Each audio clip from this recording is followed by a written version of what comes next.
Hi, I'm Achula from St. Joseph's College of Arts and Science, welcoming you to this YouTube channel. This video is for the paper Shakespeare. In this video, we'll see the major tragedy of Shakespeare, that is Macbeth.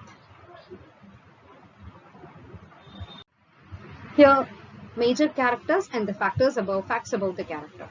King Duncan. Duncan is the king of Scotland, a good, noble, honored man who is murdered by Macbeth. Macbeth is a Scottish Thane of Glamis and a general in Duncan's army, and wife is Lady Macbeth. Banquo is again the Thane and general in Duncan's army and a friend of Macbeth. He is later murdered by him.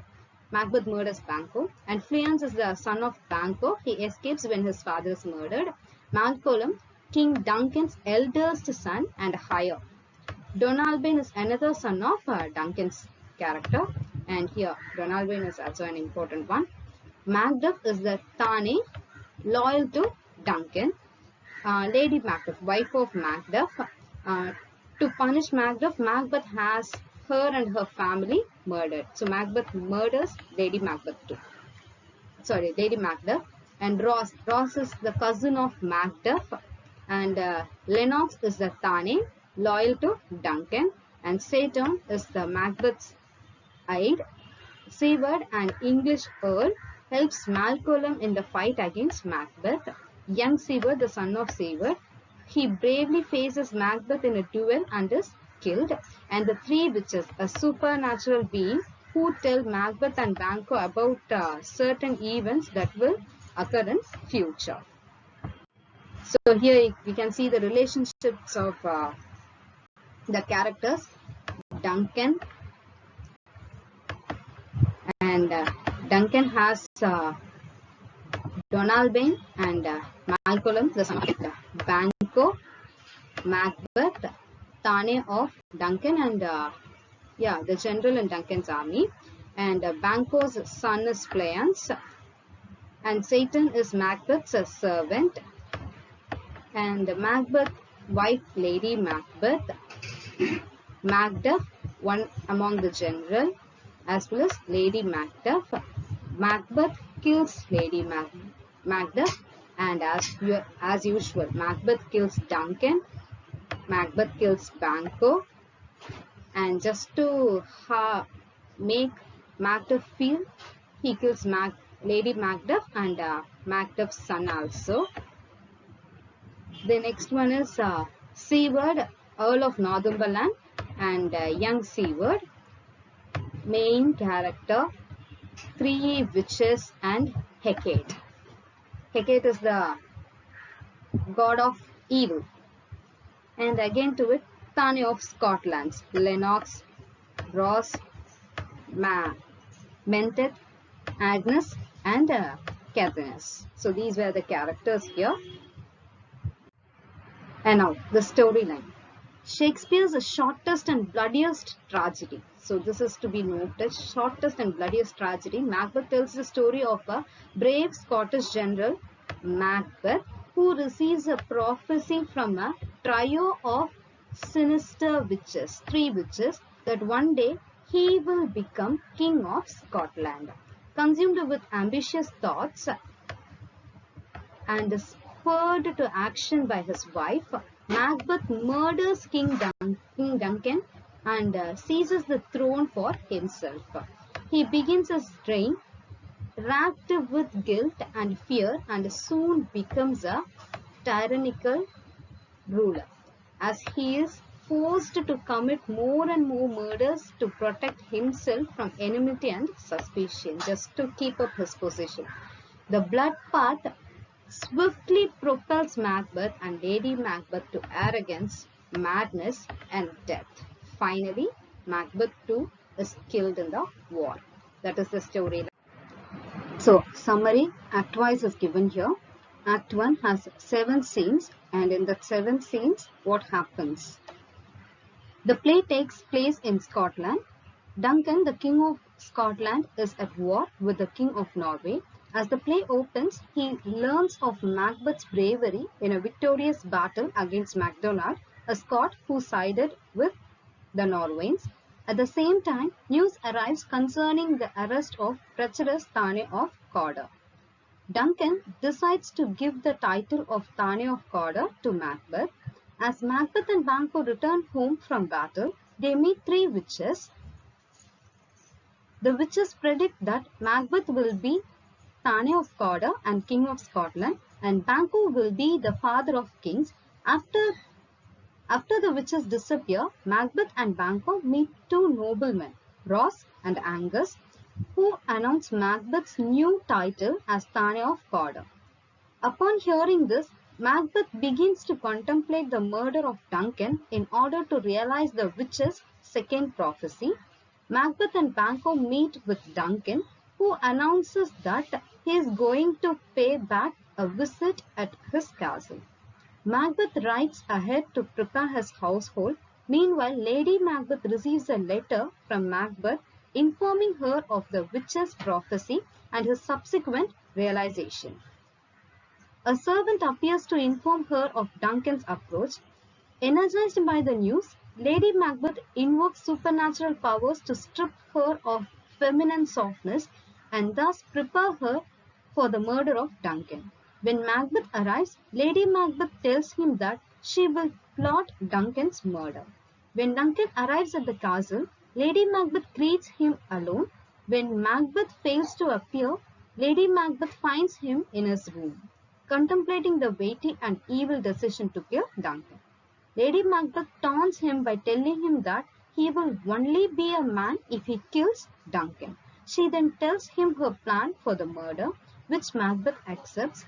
They will kill him while his drunken bodyguards sleep, then plant incriminating evidence on the bodyguards. So this happens in Act 1, and in Act 2 has 4 scenes, and here Macbeth sees a vision of a bloody dagger floating before him, leading him to Duncan's room. When he hears Lady Macbeth ringing the bell to signal the completion of her preparations, Macbeth sets out to complete his part in the murderous plan. Lady Macbeth waits for Macbeth to finish the act of regicide. Macbeth enters, still carrying the bloody daggers. Lady Macbeth again chastises him for his weak-mindedness and plants the dagger on the bodyguard herself. While she does so, Macbeth imagines that he hears a haunting voice saying that he shall sleep no more. Lady Macbeth returns and assures Macbeth that a little water clears us of this deed. As the Thanes, Macduff and Lennox arrive, the potter pretends that he is guarding the gate to hell. Immediately thereafter, Macduff discovers Duncan's dead body.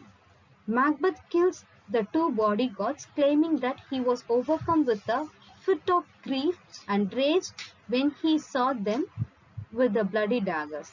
Duncan's son Malcolm and Donalbain, fearing their lives to be in danger, flee to England and Ireland. There, their flight brings them under suspicion of conspiring against Duncan. Macbeth is thus crowned King of Scotland at the end of Act 2. In Act 3 has 6 scenes. Here, in an attempt to thwart the witches' prophecy that Banquo will father kings, Macbeth hires 2 murderers to kill Banquo and his son Fleance. Lady Macbeth is left uninformed of these plans. A third murders join the other 2 on the heath, and the 3 men kill Banquo. Fleance, however, manages to escape. Banquo's ghost appears to Macbeth as he sits down to a celebratory banquet, sending him into a frenzy of terror. Lady Macbeth attempts to cover up of his odd behavior, but the banquet comes to a premature end as the Thanes begin to question Macbeth's sanity.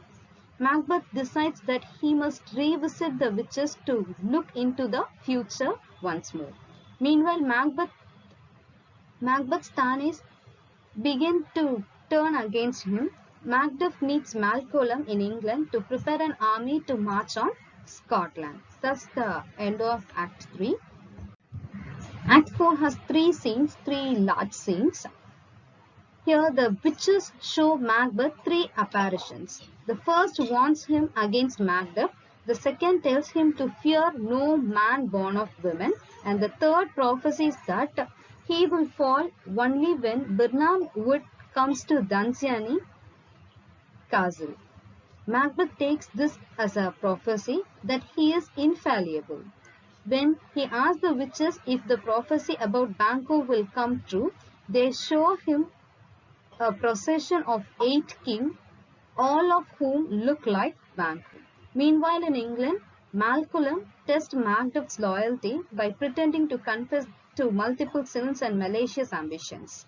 When Macduff proves his loyalty to Scotland, the two strategizes for their offensive against Macbeth.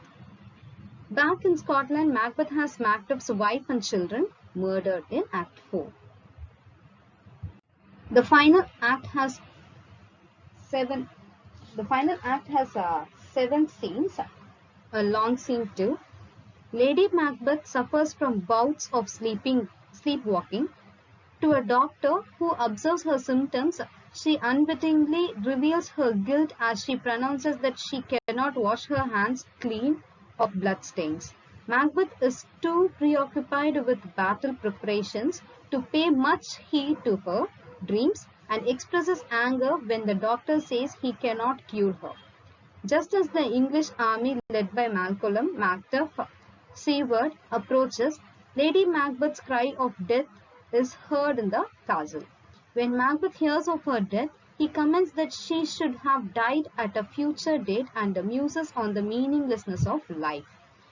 Taking the witch's second prophecies in good faith, Macbeth still believes that he is impregnable to the approaching army, but Malcolm has instructed each man in the English army to cut a tree branch from Birnam Wood and hold it up to disguise the army's total numbers.